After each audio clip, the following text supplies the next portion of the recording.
హరిప్రసాద్ గారు సప్లిమెంటరీ ఉందా? ఈ సందర్భంగా ఒక కొటేషన్ని ఉదహరిస్తాను sir. To ruin a country or race, there is no need for war or weapons. Just habituate them to drugs. ఒక జాతిని కానీ ఒక దేశాన్ని కానీ నాశనం చేయాలంటే యుద్ధాలు ఆయుధాలు అవసరం లేదు అధ్యక్ష. వారికి మత్తు పదార్థాలు అలవాటు చేస్తే చాలు ఆ జాతి నాశనం అయిపోతుంది అనేది ఇది ఒక యుద్ధ తంత్రం సార్.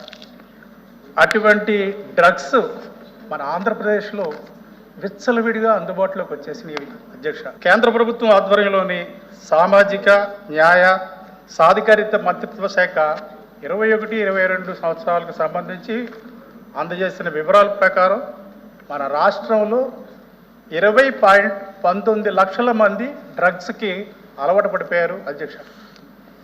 ఇందులో 15.7% పిల్లలు ఉన్నారు అధ్యక్ష. పరిస్థితి ఎంత అలార్మింగ్గా ఉందో ఒకసారి ఆలోచించమని మీ ద్వారా ఈ సభకు తెలియజేస్తున్నారు అధ్యక్ష.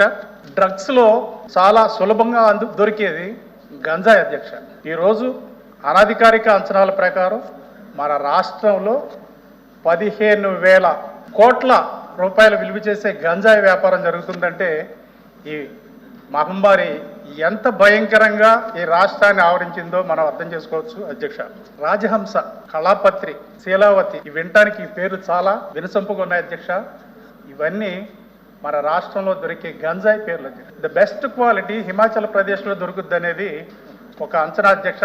అంతకు మించి బెస్ట్ క్వాలిటీ మన ఆంధ్రప్రదేశ్లో ప్రొడ్యూస్ అవటం వల్ల ఈ రాష్ట్రం గంజాయికి కేంద్రంగా మారిపోయింది అధ్యక్ష. పోలీసులు రైడ్స్ చేస్తున్నారు, నిందితులను పట్టుకుంటున్నారు, కానీ ఇందులో కింగ్ పిన్స్ ఎవరో బయటికి రావట్లేదు అధ్యక్ష.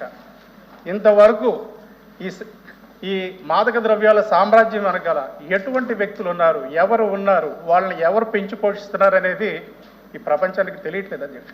ముఖ్యంగా ఈ విషయాల మీద ప్రభుత్వం దృష్టి సారించాలని, ఈ కింగ్ పిన్స్ పట్టుకోవాలని, అదేవిధంగా డీ అడిక్షన్ కేంద్రాలు మన రాష్ట్రంలో ఈ మత్తు పదార్థాలకు అలవాటమైన వారిని ఆ మహమ్మారి నుంచి దూరం చేయడానికి డీ అడిక్షన్ సెంటర్లు కూడా పెట్టాలని మీ ద్వారా ఈ ప్రభుత్వానికి విజ్ఞప్తి చేస్తున్నారు అధ్యక్ష.